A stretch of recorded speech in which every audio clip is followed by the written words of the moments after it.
Hello friends, welcome to our YouTube channel arithmetic to advance. आज के इस video में हम 27 जुलाई 2023 के शिफ्ट 2 के मैथ्स के क्वेश्चन सॉल्व करेंगे। बाकी पीडीएफ आपको टेलीग्राम चैनल पर प्रोवाइड कर दी जाएगी, वहां से आप पीडीएफ डाउनलोड करके रख सकते हैं। चलिए फटाफट से क्वेश्चन नंबर फर्स्ट से शुरू करते हैं। और हाँ, आज मैं आप लोगों के लिए हिंदी एंड इंग्लिश दोनों लैंग्वेज के अंदर जो है क्वेश्चन लेकर आया हूँ। तो जो हिंदी के अंदर कंफर्टेबल हैं वो हिंदी के अंदर क्वेश्चन पढ़ सकते हैं, और जो इंग्लिश के अंदर कंफर्टेबल हैं वो इंग्लिश के अंदर क्वेश्चन पढ़ सकते हैं। और हाँ, थोड़ा सा मेरे को पीपीटी बनाने में जो है टाइम एक्स्ट्रा लग जाता है। बाकी ठीक है, आप लोग वीडियो को देखने के बाद जो है लाइक कम करते हैं, तो अगर आपको हेल्प मिलती है, थोड़ी बहुत कुछ नया सीखने को मिलता है, तो प्लीज़ वीडियो को लाइक कर दिया करें देखने के बाद। चलिए फटाफट से क्वेश्चन नंबर फर्स्ट से शुरू करते हैं। तो यहाँ पर आपको दे रखा है, यदि न्यूनकोण त्रिभुज एबीसी में ALBM और CN त्रिभुज ABC के 3 शीर्ष लंब है, तो निम्नलिखित में से कौन सा कथन सत्य होगा। यानी कि एक एक्यूट एंगल ट्राइंगल आपको दे रखा है और इसके 3 शीर्ष लंब आपको दे रखे हैं, यानी कि एल्टीट्यूड आपको दे रखे हैं। और यहाँ से अगर ये आप ट्रायंगल खींचे तो ये AB और ये C जो है, मान लीजिए एक एक्यूट एंगल ट्रायंगल यानी कि न्यूनकोण त्रिभुज है। अब यहाँ पर देखिए, ये न्यूनकोण त्रिभुज है, यानी कि इसके सभी कोण 90 डिग्री से कम होंगे। यहाँ पर सभी कोण 90 डिग्री से कम है, तो यहाँ पर ये एक्यूट एंगल ट्रायंगल आपको दे रखा है। तो 3 शीर्ष लंब खींचे गए, एक A से ये शीर्ष लंब खींच दिया, ठीक है। और इसी तरह से ये B से शीर्ष लंब ये खींच दिया, और इसी तरह से C से शीर्ष लंब जो है ये खींच दिया। तो ये शीर्ष लंब आपको यहाँ पर पता कि 90 डिग्री के कोण बनाएंगे भुजाओं पर। अब यहाँ पर ये आपको AL दे रखा था, ये CN और ये BM। तो आपको यहाँ पर ये डायरेक्ट ध्यान में रखना था कि AL plus BM plus CN सब करते हैं, तो ये इस त्रिभुज के परिमाप यानी कि AB प्लस का BC प्लस का CA से हमेशा क्या होगा, हमेशा कम होगा। अब ये कम क्यों होगा ये आप समझ सकते हैं। यहाँ पर देखिए, आपको यहाँ पर ध्यान में रखना था। अब ये कम क्यों होगा, ये कम इसलिए होगा क्योंकि यहाँ पर देखिए 90 डिग्री का कोण बनेगा, और यहाँ पर भी ये 90 डिग्री का कोण बनेगा, ये भी 90 डिग्री का, और ये भी यहाँ पर 90 डिग्री का, ये भी 90 डिग्री का, और ये भी 90 डिग्री का। तो आप यहाँ पर देख सकते हैं ये समकोण त्रिभुज बन रहे हैं। यहाँ पर जब ALB ये वाला समकोण त्रिभुज लें, ALB ये वाला समकोण त्रिभुज लें, तो यहाँ पर ये समकोण त्रिभुज के सामने की भुजा यानी कि आपके पास AB भुजा जो है ये सबसे बड़ी होगी, यानी कि 90 डिग्री के कोण के सामने की भुजा जो है सबसे बड़ी भुजा होगी। तो यहाँ पर ये जो है AL, ये शीर्ष लंब AL है, इससे तो बड़ी ही होगी ये AB। इसी तरह से आप सारे समकोण त्रिभुज में ये प्रॉपर्टीज अगर लगाते हैं, यहाँ पर देखिए ये ALC जो है इसके अंदर ये वाली भुजा बड़ी होगी ये इस वाले शीर्ष लंब से, ठीक है। तो यहाँ से जो है ये इस वाले समकोण त्रिभुज में देखिए, इस वाले समकोण त्रिभुज में ये इस वाले ट्रायंगल, इस एंगल के सामने की भुजा ये सबसे बड़ी होगी इस वाले शीर्ष लंब से BM से। इसी तरह से इस वाले ट्रायंगल में लगाते तो ये CN से बड़ी भुजा ये होगी, CN से बड़ी भुजा ये होगी। यानी कि ओवरऑल देखी जाए तो यहाँ पर जो है सभी शीर्ष लंब से जो है भुजाएं क्या हैं, बड़ी हैं। सभी शीर्ष लंब से भुजाएं बड़ी हैं इस त्रिभुज की। तो यहाँ पर शीर्ष लंब का जब हम सम करेंगे तो यानी कि भुजाओं के सम से हमेशा छोटा ही होगा, सिंपल सी बात है। अब यहाँ पर ये चीज़ें आपको समझ में आई होगी। दिए गए व्यंजक का मान ज्ञात कीजिए। अब देखिए, इस तरह का क्वेश्चन आपने पहले बना रखा है तो 1 सेकंड में आपका आंसर आ जाता। यहाँ से देखिए 120, A को यहाँ पर मान लेते 120 और B को मान लेते हैं यहाँ पर 100। तो यहाँ से सब वैल्यू पुट करते तो ये आपको क्या बनता हुआ दिखाई पड़ रहा है, ऊपर A का क्यूब बन रहा है और माइनस B का क्यूब बन रहा है, और ये बटे में जो है A का स्क्वायर प्लस AB बन रहा है, और ये प्लस B का स्क्वायर ये बन रहा है। अब यहाँ से ऊपर A cube minus B cube का फॉर्मूला लगाते तो आपके पास क्या आता, यहाँ पर ऊपर आ जाता A माइनस B इंटू में A square plus B square, ये सॉरी प्लस AB प्लस का B स्क्वायर, ये इस तरह से आता। और ये बट्टे में भी आपके पास क्या है, A स्क्वायर प्लस AB और ये प्लस B स्क्वायर। अब देखिए इस ब्रैकेट से ये वाली ब्रैकेट कट जाती, इतना कुछ लिखते ही नहीं, डायरेक्ट आप A माइनस B करते, यानी कि यहाँ पर 120 माइनस का अगर 100 करते तो आपके पास 20 आंसर आ जाता। बस इतना ही काम आपको करना था। यहाँ पर देखिए x square minus 1/x square बराबर दे रखा है, तो इसकी वैल्यू कैलकुलेट करनी थी। इसको आप क्या लिख सकते थे, x square minus 1/x square और इंटू में x square plus 1/x square. भाई A square minus B square का फॉर्मूला लग जाता। अब यहाँ से इसकी वैल्यू आपको दे रखी है कितनी, 4√2 दे रखी है, और इसकी वैल्यू कितनी हो जाएगी, यहाँ पर इसकी वैल्यू हो जाएगी। जब आपको x माइनस 1/x दे रखा हो तो x प्लस 1/x कैसे कैलकुलेट करते हैं, अंडर के अंदर करते हैं। 4√2 जो दे रखा है इसका स्क्वायर करते हैं और इसमें से यहाँ पर +4 कर देते हैं, ठीक है। यहाँ से जब इसको सोल्व करते तो ये 4 चौके 16 दूनी 32 और 4 36 होता है, और 36 का वर्गमूल 6 और 6 इंटू में 4 करते तो 24√2 जो है वो आपके पास करेक्ट आंसर आ जाता। पी क्यू और आर एक कार्य को क्रमशः 9, 12 और 18 दिनों में पूरा कर सकते हैं। एक साथ मिलकर कार्य करते हुए वे एक दिन में कितना कार्य पूरा कर सकते हैं। तो यहाँ पर आपको दे रखा है ये पी है जो कि 9 दिन में कार्य कर सकता है, क्यू है जो कि 12 दिन में कार्य कर सकता है, और ये आर है जो कि 18 दिन में कार्य कर सकता है। तो एलसीएम लेते हैं, आपके पास ये कितना आता, ये 36 आ जाता, यानी कि यहाँ पर 9 के 36, 4 यूनिट्स की एफिशिएंसी, 3 यूनिट्स की एफिशिएंसी, 2 यूनिट्स की एफिशिएंसी। अब ये तीनों मिलकर एक साथ कार्य करते तो यानी कि तीनों की एफिशिएंसी क्या हो जाती, ऐड हो जाती, यानी कि तीनों की एफिशिएंसी जोड़ते तो 4 3 7 और ये 2 9 इनकी टोटल एफिशिएंसी हो रही है। 9 की एफिशिएंसी से एक दिन तक कार्य करते तो 9 यूनिट का काम होता। टोटल काम कितना था, 36 यूनिट का था, यानी कि 1/4 जो है काम हो चुका था। नेक्स्ट देखिए, सेक ए प्लस 10 ए बराबर ये दे रखा है, तो यहाँ पर साइन ए की वैल्यू किसके बराबर होगी, तो यहाँ से देखिए ये सेक ए प्लस 10 ए जो है ये आपको बराबर दे रखा है 5 के। तो आप लिख सकते हैं कि सेक ए माइनस 10 ए क्या होगा, यानी कि सेक ए माइनस 10 ए क्या हो जाएगा, ये इसका अपोजिट यानी कि उल्टा हो जाएगा, व्युत्क्रम के बराबर हो जाएगा, यानी कि 1/5 के बराबर हो जाएगा। तो यहाँ से जब इन दोनों इक्वेशंस को सॉल्व करते ये इससे कट जाता, यानी कि 2 सेक ए की वैल्यू कितनी आती, ये इधर ऐड करते तो ये 5 5 25 एक 26/5 आता, और ये 2 से कट जाता 13 बार, यानी कि सेक ए की वैल्यू 13/5 आई। तो सेक ए की वैल्यू जब 13/5 आई तो एक समकोण त्रिभुज बना लेते, और यहाँ पर जो है ये एंगल मान लीजिए ए है, ये बी है और ये सी है। तो यहाँ पर सेक ए बराबर 13/5, यानी कि आपके पास जो है कर्ण बटे आधार दे रखा है, यानी कि कर्ण 13 का है और आधार यहाँ पर ये 5 का है, तो ये 12 का हो जाएगा। तो यहाँ पर साइन ए की वैल्यू आपसे पूछी गई थी, तो साइन ए किसके बराबर हो जाएगा, यानी कि साइन ए बराबर हो जाएगा लंब बटे कर्ण, यानी कि लंब इसके सामने का है, 12/13 जो है वो आपके पास करेक्ट आंसर हो जाएगा। नेक्स्ट देखिए, सोहम का प्रारंभिक व्यय और बचत 5:3 के अनुपात में था, उसके आय में 25% की वृद्धि होती है। यदि उसके आरंभिक बचत 4,500 थी तो वृद्धि के बाद उसकी आय ज्ञात कीजिए। अब यहाँ पर देखिए आपको इन ये एक्सपेंडिचर और सेविंग का जो है रेशियो आपको दे रखा है। तो आपको यहाँ पर पता होगा कि इनकम इक्वल टू क्या होता है, एक्सपेंडिचर होता है प्लस सेविंग होता है। अब ये छोटी छोटी चीज़ें मैं आपको बता रहा हूँ, ये यहाँ पर एग्जाम में आप लिखेंगे नहीं पूरा कंप्लीट, सिर्फ डायरेक्ट कैलकुलेशन करेंगे, वहाँ पर आप कोई बुक तो छाप नहीं रहे, तो डायरेक्ट कैलकुलेशन करेंगे बस। यहाँ पर ये देखिए एक्सपेंडिचर आपको 5 दे रखा था, सेविंग आपको 3 दे रखी थी, तो ऐड करते तो यहाँ पर ये 8 यहाँ पर इनकम आ जाती। बट यहाँ पर क्वेश्चन में जो है इसकी वैल्यू 3 यूनिट की वैल्यू, यानी कि सेविंग आपको दे रखी है, कितनी दे रखी है 4500 दे रखी है, यानी कि 3 का कितना गुना दे रखा है 1500 गुना दे रखा है। तो ये इनकम भी आपके पास क्या हो जाती है, ये भी आपके पास 1500 गुना हो जाती, यानी कि यहाँ पर ये 15 8 120 यानी कि 12,000 जो है आपके पास इसकी इनकम आ जाती। बट यहाँ पर क्वेश्चन में क्या कहा गया, इनकम में 25% की वृद्धि, यानी कि 1/4, 4 पर 1 की वृद्धि, यानी कि 12,000 का आप क्या कैलकुलेट करेंगे 5/4 कैलकुलेट करेंगे। तो 4 3 12 यानी कि 3000 इंटू में 5 करते तो 15,000 जो है वो आपके पास करेक्ट आंसर आ जाता। नेक्स्ट देखिए, एक बेईमान व्यापारी किसी वस्तु को क्रय मूल्य से 15% हानि पर बेचता है, लेकिन 25 ग्राम के स्थान पर 20 ग्राम वजन का उपयोग करता है, उसका लाभ या हानि प्रतिशत क्या होगा।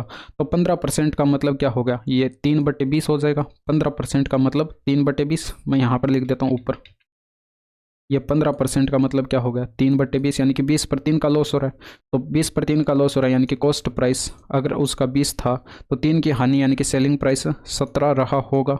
तो यहाँ पर जो है ये 25 ग्राम के स्थान पर जो है ये 25 ग्राम के स्थान पर, यानी कि ये पैसे जो ले रहा है 17, ये 25 ग्राम के ले रहा है, बट वेट तोल कितना रहा है, ये 20 ग्राम तोल रहा है। तो यहाँ पर जो तोलना होता है उसे हम सेलिंग प्राइस के नीचे लिखते हैं, और जितना उसने तोला वो हम यहाँ पर कॉस्ट प्राइस के नीचे लिखते हैं। तो ये मल्टीप्लाई करेंगे, ये 400 हो गया, और ये मल्टीप्लाई करेंगे 17 पंजे 85 का 5, 17 दूनी 34, और ये 8 है 42 हो जाएगा, यानी कि 400 की वस्तु 425 में बेची गई, यानी कि 25 का प्रॉफिट हुआ।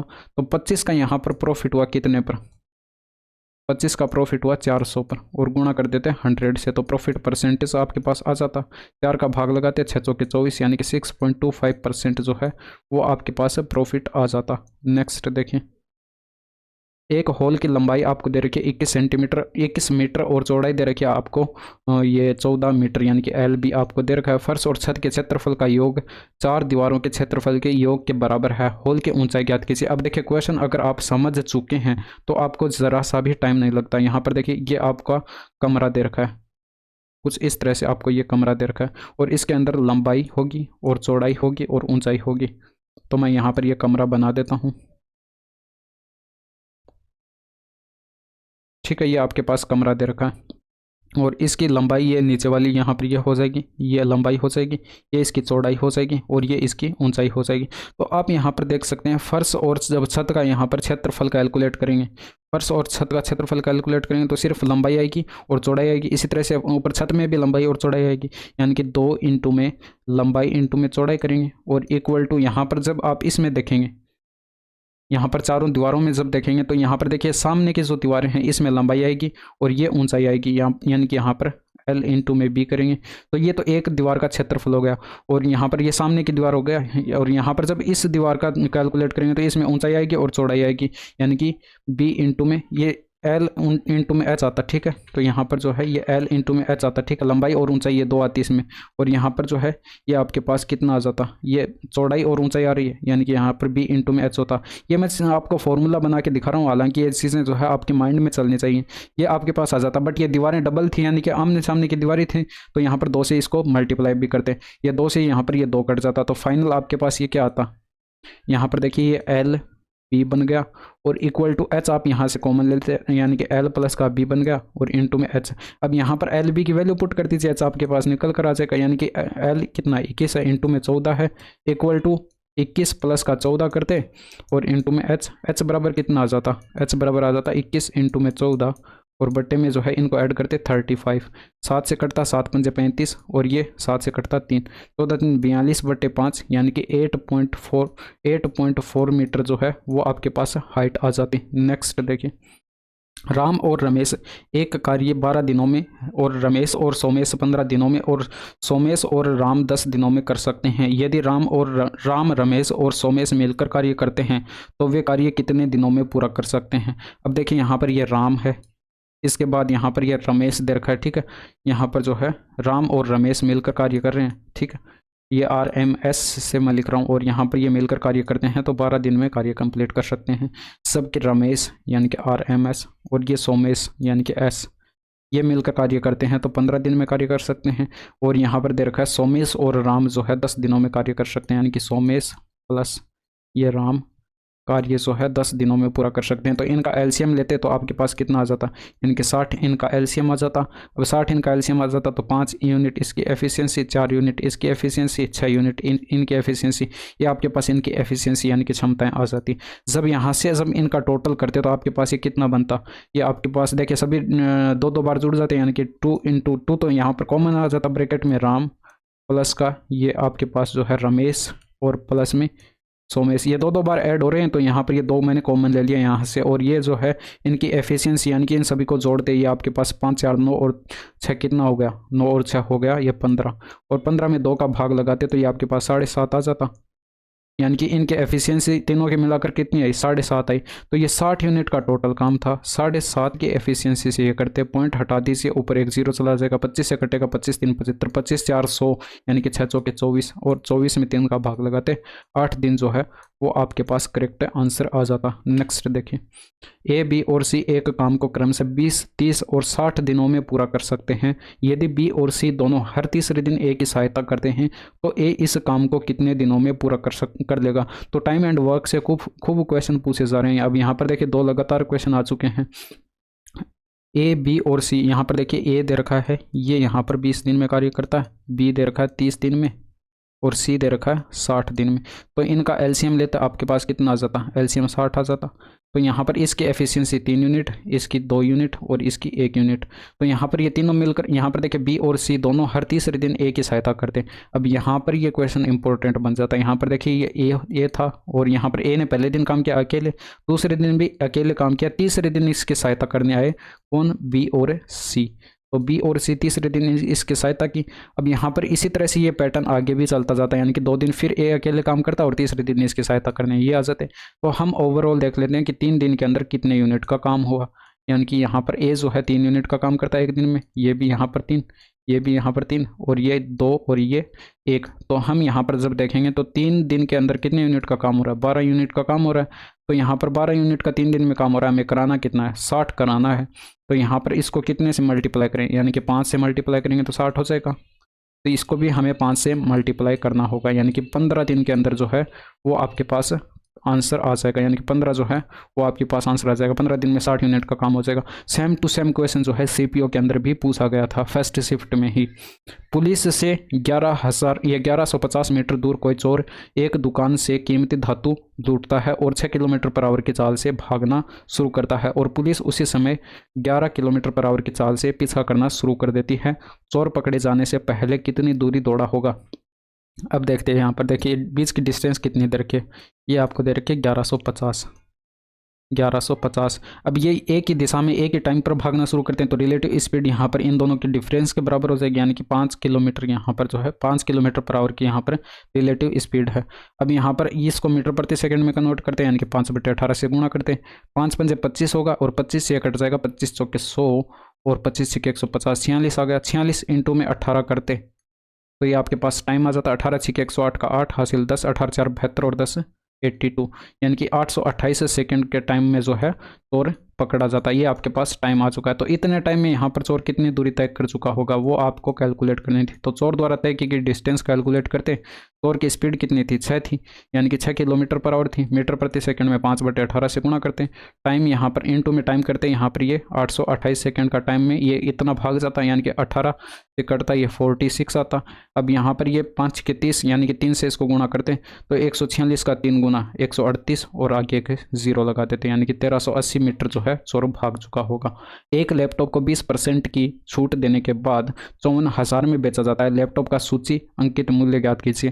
तो मार्क प्राइस में यहाँ पर अंकित मूल्य MP मान लेता हूँ और यहाँ पर जो है इस पर 20% की छूट दी गई। 20% की फ्रैक्शन वैल्यू 1/5, यानी कि 5 पर 1 की छूट, तो इसका 4/5 कैलकुलेट करेंगे और ये बराबर आ जाएगा 54,000, क्योंकि ये विक्रय मूल्य आएगा और विक्रय मूल्य आपको दे रखा है। यहाँ पर 54,000 4 से कटता, यहाँ पर 4 से कटता 13 चौके 52 और 5 चौके 20, आगे 2 0 लगा देते। मार्क प्राइस इक्वल टू कितना आ जाता? 5 से गुणा करा देते, 5 पंजे 25, 13 पंजे 65 और 2 67, यानी कि ये आपके पास 67,500 जो है ऑप्शन नंबर फर्स्ट जो है वो करेक्ट हो जाता। ये एक 6 अंकीय संख्या में अंक क्रमागत प्राकृत संख्याओं के रूप में है। यह संख्या सदैव किस से विभाज्य होगी? देखिए अब पहला अंक मैं यहाँ पर a मान लेता हूँ, ठीक है, और दूसरा अंक a+1 क्रमागत है तो a+1 करते जाइए, यानी कि a+2 और इंटू में a प्लस का, ये इंटू में नहीं है, यानी कि ये अंक है यहाँ पर a प्लस का 3, a प्लस का 4 और a प्लस का 5। अब यहाँ पर ये मत समझने ले लेना कि ये ब्रैकेट के मल्टीप्लाई में, यहाँ पर ये डिजिट है, मैं यहाँ पर ये लिख देता हूँ। ये जो है यहाँ पर ये सभी जो है यहाँ पर ये डिजिट है, डिजिट यानी कि अंक है, ठीक है। अब यहाँ पर ये डिविजिबिलिटी चेक करने के लिए हम इन सभी को प्लस कर लेते हैं। जब सभी को प्लस करेंगे तो यहाँ पर देखिए a कितनी बार आ रहा है? 6 बार आ रहा है, यानी कि 6a हो जाता। प्लस में ये 1 + 2 करते, 3 और 3 6 और 4 10 और 5 15, यानी कि ये आया। और यहाँ से आप 3 कॉमन ले सकते हैं, यानी कि ब्रैकेट में क्या बचेगा? 2a प्लस का 5 बचेगा और कुछ कॉमन ले नहीं सकते। तो यानी कि इसके गुणनखंड में कितना आ रहा है? यानी कि यहाँ पर देखिए फैक्टर में यहाँ पर 3 आ रहा है, तो ये संख्या हमेशा डिविजिबल होगी 3 से, बाकी किसी से भी नहीं होगी। वर्त की सबसे बड़ी सीमा द्वारा उसी वर्त के किसी बिंदु पर अंतरित कोण का माप क्या होगा? अब देखिए क्वेश्चन पढ़ते ही आपके दिमाग में आ जाना चाहिए था कि 90 डिग्री होगा, क्योंकि हम जानते हैं कि वर्त की सबसे बड़ी सीमा जो है वो यहाँ पर व्यास होती है, यानी कि इस वर्त का व्यास ये जो है परिधि पर यहाँ पर कितने डिग्री का कोण अंतरित करेगा, ये पूछा गया था। जब इस व्यास के सिरों से अगर हम यहाँ पर बिंदु मान देते हैं, ये कहीं पर भी बिंदु मान सकते हैं, ठीक है, वर्त के किसी भी बिंदु पर अगर आप व्यास के सिरों से ये रेखाएं खींचते हैं तो यहाँ पर जो है वर्त की परिधि पर जो है ये एंगल जो बनता है ये 90 डिग्री का एंगल बनता है। ये डायरेक्ट आपको यहाँ पर ध्यान रखना था, यानी कि ऑप्शन नंबर 4 जो है वो आपके पास करेक्ट आंसर होता। यदि 3x² और 4xy का तृतीयानुपाती 48 है तो y का मान कितना होगा? अब देखिए तृतीयानुपाती है, यानी कि इसको आप यहाँ पर x मान लेते हैं, इसको आप यहाँ पर x मान लेते हैं, यानी कि x की वैल्यू आपको 48 दे रखी है, y का मान आपको बताना था, ये आप वैल्यू मान लेते a है, ये b है। तो x यानी कि तृतीयानुपाती कैलकुलेट करने का फॉर्मूला होता है b² बट्टे में a। x की वैल्यू 48 है और ये इक्वल टू b का स्क्वायर, यानी कि यहाँ पर 4 का स्क्वायर यानी कि 16 हो जाएगा, x² हो जाएगा, y² हो जाएगा, बट्टे में जो है a यानी कि 3x² आएगा। अब यहाँ से जब इसको सॉल्व करते तो x² से x² कट जाता, 16 से कटता, 16 3 48, 3 इधर आकर मल्टीप्लाई हो जाता, यानी कि y² की वैल्यू कितनी आई? 9। दोनों साइड वर्गमूल करते तो y बराबर 3 जो है वो आपके पास करेक्ट आंसर आ जाता। नेक्स्ट देखिए, किसी राशि पर 4% की वार्षिक दर से 6 वर्षों का साधारण ब्याज उसी राशि पर 11 वर्षों के साधारण ब्याज से 7500 कम है, वह राशि ज्ञात कीजिए। तो यहाँ पर उस राशि को आप पी मान लेते। अब यहाँ पर उस राशि को आपने पी मान लिया तो यहाँ पर 11 वर्षों का ब्याज ज़्यादा होगा, यानी कि 11 वर्षों का ब्याज जब कैलकुलेट करेंगे 4 रेट ऑफ इंटरेस्ट से और डिवाइड करेंगे 100 से। और यहाँ पर देखिए अगर आप 6 वर्ष का कैलकुलेट करते यानी कि राशि पी थी और यहाँ पर 6 वर्ष का कैलकुलेट करते 4 रेट ऑफ इंटरेस्ट और 6 टाइम था और बटे में करते 100। अब यहाँ पर दोनों का डिफरेंस करते, ये डिफरेंस आपको दे रखा था 7500, यानी कि 7500 के बराबर हो जाता। तो यहाँ से ये 4 से कटता 25 और यहाँ से ये 4 से कटता ये भी 25। पी बटे 25 दोनों में कॉमन आ रहा है, यानी कि पी बटे 25 आप बाहर ले लेते और ब्रैकेट में क्या बचता है, यहाँ पर ऊपर 11 बचता, -6 बचता, 11 - 6 करते यानी कि 5 बच जाता और बराबर जो है ये 7500 के है। 5 से कटता ये आपके पास 1500 आ जाता। अब 1500 को 25 से मल्टीप्लाई करते तो 25 5 125 का 5 हासिल आती 12 और ये 37, यानी कि यहाँ पर जो है 37,500 जो है वो आपके पास करेक्ट आंसर आ जाता।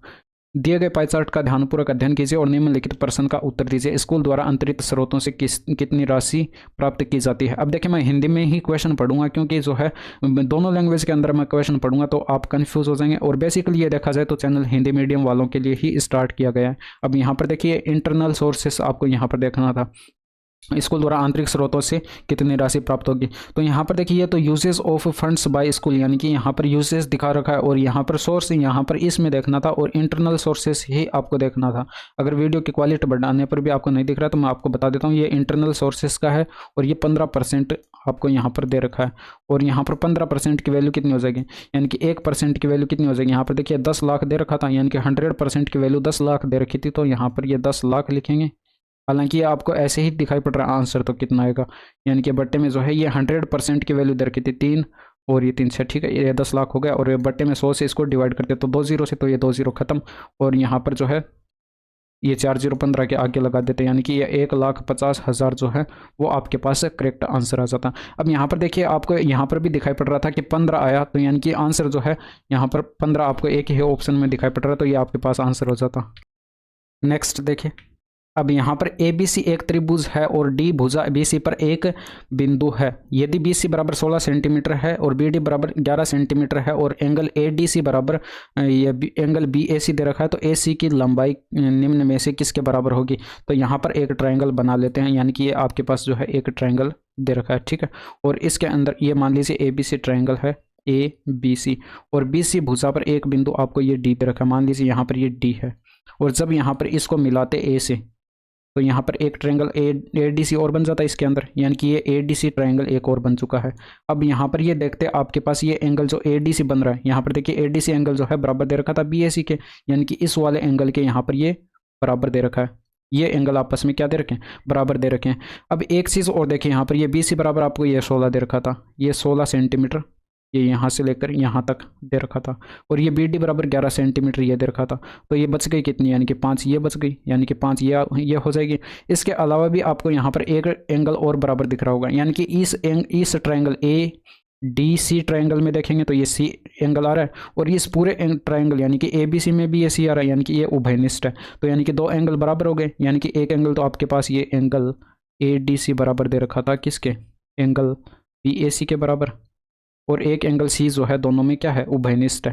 तो यानी कि AA समरूपता कसौटी से हम कह सकते हैं, हालांकि देखिए 2 एंगल बराबर हो गए तो तीसरा एंगल अपने आप ही बराबर हो जाएगा। तो यानी कि AA समरूपता कसौटी से हम कह सकते हैं कि ये दोनों ट्रायंगल जो है ये क्या है, बराबर हैं। AA सिमिलरिटी रूल से आप यहाँ पर AA सिमिलरिटी कॉन्सेप्ट से आप कह सकते हैं कि ये दोनों ट्रायंगल जो है समरूप है, यानी कि ट्रायंगल ये जो है ADC ट्रायंगल ADC जो है। अब देखिए दूसरे ट्रायंगल का माप भी आपको ऐसे ही लिखना पड़ेगा जैसा आपने यहाँ पर लिखा है। देखिए C का संगत कोण यहाँ पर C है, तो C की जगह C रखेंगे। और D का संगत कोण कौन है, यानी कि D हमने बीच में रखा है और D इसके बराबर था एंगल A के, तो यहाँ पर A को हम बीच में रखेंगे और बचा कौन B, यानी कि B को यहाँ पर लिख देंगे। तो इस तरह से ये नेमिंग लिखने में भी आपको यहाँ पर रूल का ध्यान रखना पड़ता है। अब यहाँ पर आप देखते हैं कि ये DC की संगत भुजा यहाँ पर AC है, यानी कि यहाँ पर DC की संगत भुजा AC है, तो इसका अनुपात आपस में क्या होता है, बराबर होता है, यानी कि DC का AC के साथ जो अनुपात है वही अनुपात होता है। यहाँ पर देखिए ये AC भुजा जो है, यहाँ पर देखते हैं ये AC भुजा जो है इसके संगत भुजा कौन होगी, यहाँ पर ये BC होगी, यानी कि AC का BC के साथ रेशियो बराबर होता है, यानी कि AC का BC के साथ भी रेशियो बराबर होता। तो यानी कि आपके पास असंगत भुजाओं का अनुपात बराबर होता, क्योंकि ये दोनों ट्रायंगल क्या है, समरूप हैं। तो यानी कि समरूप है तो ये अनुपात बराबर होता। तो ये DC बराबर आपको यहाँ पर ये 5 दे रखा है, तो ऊपर 5 रखते हैं और बटे में AC आपको कैलकुलेट करना था, बराबर यहाँ पर ये AC आपको कैलकुलेट करना था और BC आपको टोटल 16 दे रखा था। तो यानी कि यहाँ से AC का स्क्वायर कितना आ जाएगा, तिरछा गुणा कराते तो 16 इंटू में 5 आ जाता, और यहाँ पर दोनों साइड वर्गमूल करते तो AC बराबर कितना आ जाता, यानी कि AC बराबर आ जाता 4√5, और यही आपके पास करेक्ट आंसर होता। तो थोड़ा सा यहाँ पर ये समझने में आपको यहाँ पर टाइम लगा, बाकी यहाँ पर अगर आप ये चीज़ जानते हैं पहले से तो इतना ज़्यादा टाइम आपको नहीं लगता है। नेक्स्ट देखिए, अब यहाँ पर ये क्वेश्चन देखिए, निम्नलिखित तालिका, अब यहाँ पर ये क्लिप कार्ट में शामिल होने वाले 2019 और 20 का डाटा देखना है। तो 2019 और 20 का ये रहा, शामिल होने वाले डिलीवरी भागीदारों की संख्या का टोमेटो 2019-20 का इसमें देखना है, टोमेटो यानी कि ये रहा, और ये क्लिप कार्ट ये रहा, से जुड़ने वाले डिलीवरी भागीदारों की संख्या से अनुपात ज्ञात कीजिए। तो रेशियो कैलकुलेट करना था। अब देखिए, जो इंग्लिश में पढ़ रहे हैं तो वो इंग्लिश वाला क्वेश्चन ये पढ़ सकते हैं, बाकी एक स्लाइड में ये क्वेश्चन आ नहीं पाया तो 2 स्लाइड में मेरे को ऐड करना पड़ा, तो ये वीडियो पॉज करके आप इसको पढ़ सकते हैं, ठीक है। और यहाँ पर जो है ये आपके पास कितना हो जाएगा, यानी कि यहाँ से जब आप इनका टोटल करते हैं क्लिप कार्ट वालों का, तो यहाँ पर ये कितना हो रहा है, ये 11 और ये 12 हो रहा है, यानी कि ये 5.6 दे रखा है, ठीक है, और यहाँ पर ये 6.4 दे रखा है, तो ये आपके पास 12 बनता, और यहाँ पर ये 2.7 और 3.3 ऐड करते तो ये आपके पास 6 बन रहा है, यानी कि इनका रेशियो कैलकुलेट करते तो 2:1 आ जाता। नेक्स्ट देखिए, यदि 3x बराबर 6 दे रखा है और 3/x बराबर 10 है तो इसका मान कैलकुलेट करना था। तो यहाँ पर क्या करते, दोनों साइड स्क्वायर कर देते, यानी कि दोनों साइड स्क्वायर करते तो 9x स्क्वायर बनता और ये बराबर sec a, और यहाँ से ये क्या बनता, ये बन जाता 9/x स्क्वायर और ये बराबर 10 तो दोनों इक्वेशंस को अब यहाँ पर 10 स्क्वायर a, ठीक है, ये भी स्क्वायर हो जाता, और यहाँ पर जो है ये इक्वेशन आप यहाँ पर दोनों साइड क्या कर देते, माइनस कर देते, यानी कि माइनस करते तो आपके पास ये क्या बनता, एक साइड बनता 9x square minus 9/x square, और यहाँ पर ये बराबर क्या हो जाएगा, ये sec स्क्वायर a और ये माइनस का 10 स्क्वायर a। अब यहाँ पर देखिए ये 9 कॉमन ले लेते हैं, यानी कि 9 कॉमन लेते हैं तो x square minus 1/x square बन गया, और इसकी वैल्यू जो है फॉर्मूले से 1 होती है, यानी कि आपके पास ऑप्शन नंबर फर्स्ट जो है वो करेक्ट हो जाता। नेक्स्ट देखिए, 2 निकल गए। ये देखिए, अब यहाँ पर a + b + c बराबर 14 दे रखा था और ये बराबर आपको 98 दे रखा था, इसकी वैल्यू आपको कैलकुलेट करनी थी। तो यहाँ पर आप इस तरह से इस क्वेश्चन को कर सकते थे, आप डायरेक्ट फॉर्मूले से भी कर सकते हैं, बट वो थोड़ा सा जो है लेंथी पड़ता। अब यहाँ पर देखिए a + b, अब देखिए कैलकुलेशन आपकी ठीक है तो उस तरह से भी आप कर सकते हैं, बट यहाँ पर देखिए आप इस वैल्यू को यहाँ पर ये इसमें से किसी को भी a मान लीजिए या फिर b मान लीजिए या फिर c मान लीजिए, मैं c को 0 मान लेता हूँ, एक वैल्यू को आपको 0 के बराबर मानना है। तो ये क्या बन जाएगा, a + b, यानी कि c तो 0 हो गया, बराबर 14 आ जाएगा। यहाँ से c जैसे ही 0 हो गया तो इसको भी 0 कर देगा और इसको भी 0 कर देगा, c³ को भी। तो ये आ जाएगा आपके पास a³ + b³ बराबर ये a³ + b³, ये c³ 0 हो गया और ये भी 0 हो गया, यानी कि बराबर 98 क्या जाता। और यहाँ से c बराबर 0 रखते तो यहाँ पर a² + b², यानी कि इसकी वैल्यू अब आपको कैलकुलेट करनी है, ठीक है, ये नहीं कैलकुलेट करना क्योंकि c की वैल्यू हमने 0 मान लिया, तो इसकी वैल्यू कैलकुलेट करनी थी। अब यहाँ पर इसका फॉर्मूला आपको पता होगा कि a + b का होल स्क्वायर माइनस करते हैं 2ab, यानी कि यहाँ पर ab की आवश्यकता हमें पड़ेगी, तो ab हम कहाँ से कैलकुलेट कर सकते हैं, यहाँ से कैलकुलेट कर सकते हैं। इसका फॉर्मूला होता है a + b का होल क्यूब माइनस करते हैं 3ab इंटू में a + का b और इक्वल टू 98। अब यहाँ पर a + b की वैल्यू 14 दे रखी थी, यानी कि 14 का क्यूब माइनस 3 इंटू में ab इंटू में 14 और इक्वल टू 98। 14 से ये पूरी इक्वेशन कट रही है, यानी कि 14 का स्क्वायर बचता माइनस ये आपके पास 3ab और इक्वल टू जो है ये आपके पास 7 बार कट जाता, और यानी कि यहाँ से आपके पास 196 माइनस होता, 196 माइनस 7 होता और इक्वल टू ये 3ab के आ जाता। 7 इधर माइनस करते तो ये 189 बचता, 3 से काटते तो 63 बार कट जाता, यानी कि आपके पास जो है ab बराबर कितना आ जाता, 63 आ जाता। तो ab बराबर जैसे ही 63 आपके पास आ चुका है तो यहाँ से इसकी वैल्यू कैलकुलेट कर सकते हैं, यानी कि ये वैल्यू आपके पास किसके बराबर हो जाएगी, 14 का स्क्वायर 196 माइनस 63 का 2 गुना, यानी कि इसकी वैल्यू 63 रखेंगे तो 63 का 2 गुना कितना हो जाएगा, 126। 126 इसमें से माइनस कर दीजिए, 70 आंसर।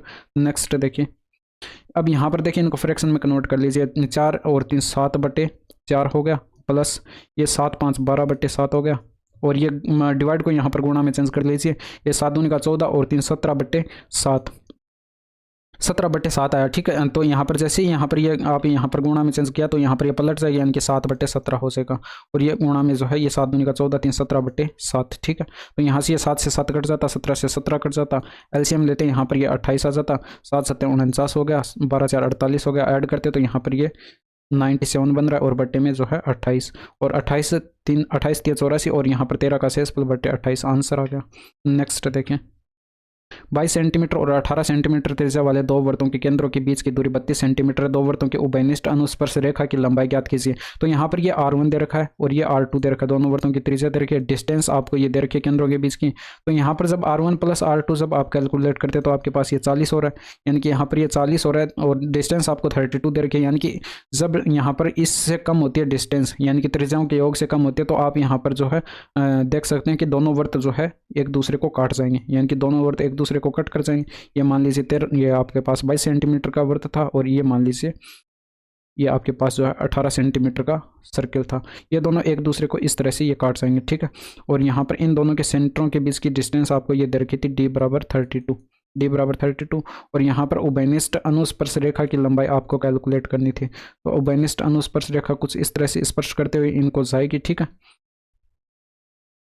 यहाँ से इस तरह से जो है ये स्पर्श करती हुई जाएगी। तो मैं डायरेक्ट फॉर्मूले से आपको ये बता देता हूँ। यहाँ पर अंडर मैंने पहले फॉर्मूला आपको बता रखा, अंडर के अंदर d² करते हैं, -R1 - R2 करते हैं, का स्क्वायर कर देते हैं, यानी कि यहाँ पर d का स्क्वायर, यानी कि अंडर के अंदर कितना आएगा, d आपको 32 दे रखा, 32 का स्क्वायर 1024, -R1 - R2 जब कैलकुलेट करेंगे तो दोनों का डिफरेंस 4 का है, यानी कि 4 का स्क्वायर 16, और 16 जैसे इसमें से माइनस करेंगे अंडर के अंदर 1008 आ जाएगा।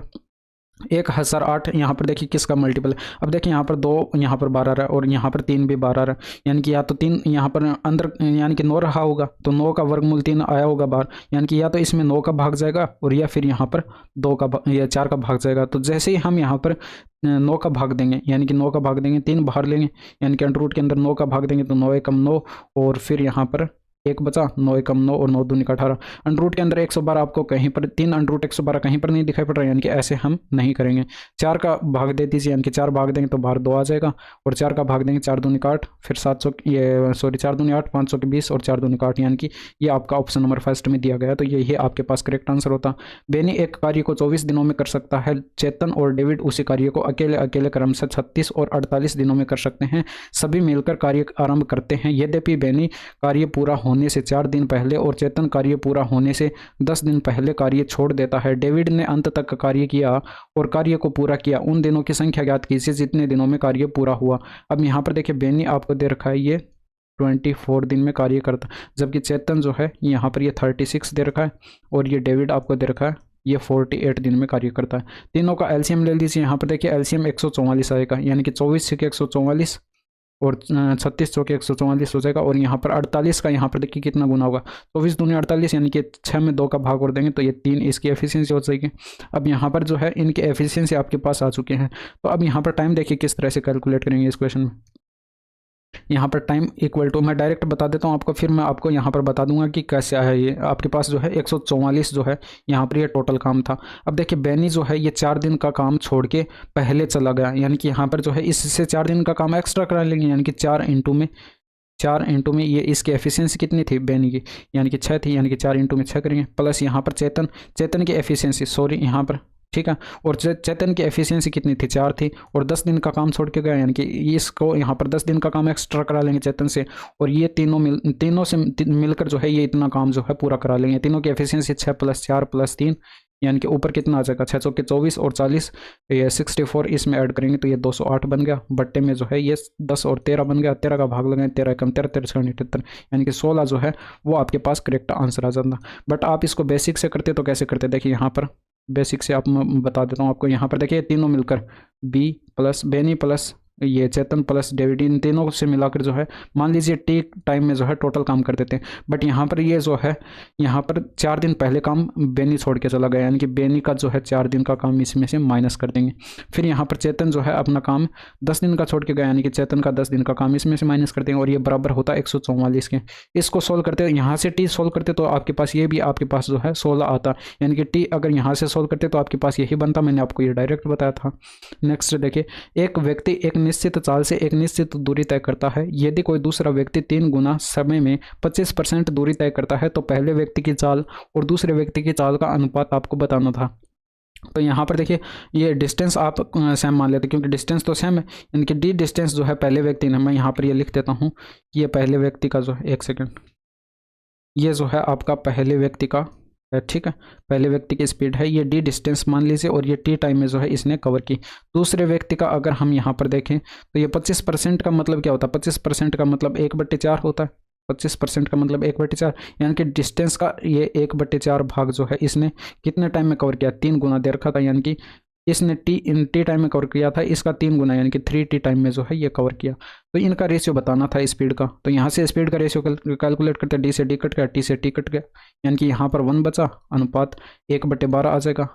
अब यहाँ से 12 से इसको गुणा करते तो ये 12:1 जो है वो आपके पास करेक्ट आंसर आएगा। तो यहाँ तक आपको ये 25 क्वेश्चन समझ में आए होंगे, और आज का वीडियो कैसा लगा कमेंट करके ज़रूर बताइएगा। That's all for today, thank you, धन्यवाद, बाय बाय, टेक केयर।